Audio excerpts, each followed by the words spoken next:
এই যে বন্ধুরা দেখুন চালতের আচারটা প্রায় হয়ে এসছে। নমস্কার বন্ধুরা, চলে এসেছি কুকিং টাইম চ্যানেলে। তো দেখুন বন্ধুরা, আজকে আমি চালতে আচার বানাবো। তো দেখুন এখানে আমি 3টে চালতে নিয়েছি। দেখুন একদম পাকা পাকা দারুণ একটা গন্ধ বেরোচ্ছে। তো চালতেগুলো আমি কেটে নেব। এই যে বন্ধুরা, এটা কিন্তু পাকা চালতে, এটা মাখা করেও খাওয়া যায়।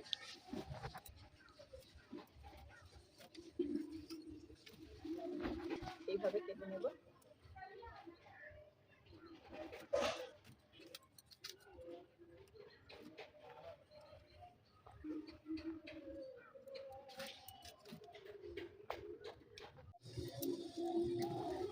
এই যে বন্ধুরা, কাটা হয়ে গেছে। চালতাগুলো সিদ্ধ করে নেব।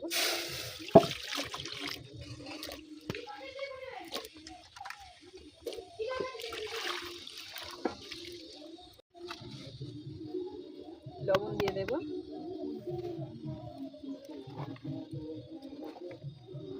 একটু হলুদ গুঁড়ো দিয়ে দেব, ঢাকা দিয়ে দেবো সিদ্ধ করার জন্য। এই যে বন্ধুরা দেখুন চালতাটা সিদ্ধ হয়ে গেছে।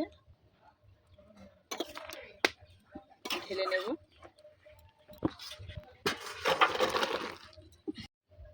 এই যে বন্ধুরা, আমি কড়াইটা পরিষ্কার করে নিয়েছি। আচারের জন্য আমি একটা মশলা তৈরি করে নেব।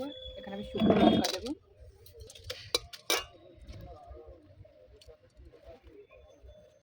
এখানে জিরে দেব, এখানে মৌরি দেব, ধনে দেব, পাঁচফোড়ন দেব,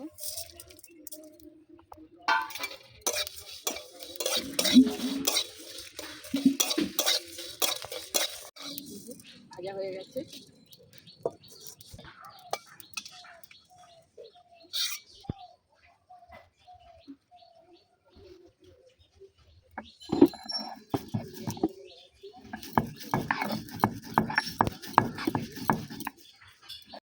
আমি একটু থিতো করে নিয়েছি শিল দিয়ে।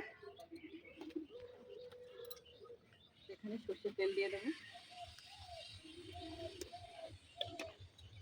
শুকনো লঙ্কা দেবো, পাঁচফোড়ন দেবো,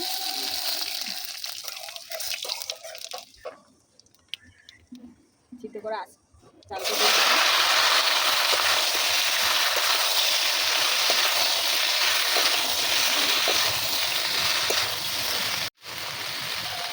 এখানে আমি চিনি দেবো, আপনারা চাইলে গুড় ব্যবহারও করতে পারেন।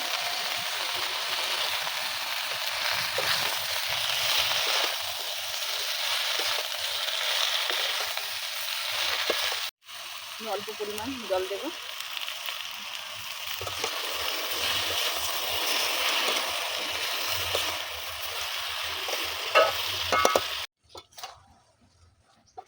এই যে বন্ধুরা দেখুন চালতের আচারটা প্রায় হয়ে এসছে।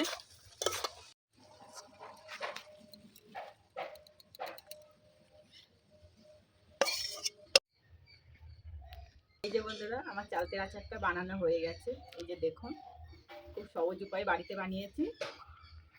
তো চালতের আচার ভিডিওটি যদি ভালো লাগে তো অবশ্যই কমেন্টে জানাবে চালতের আচারটা কেমন হয়েছে।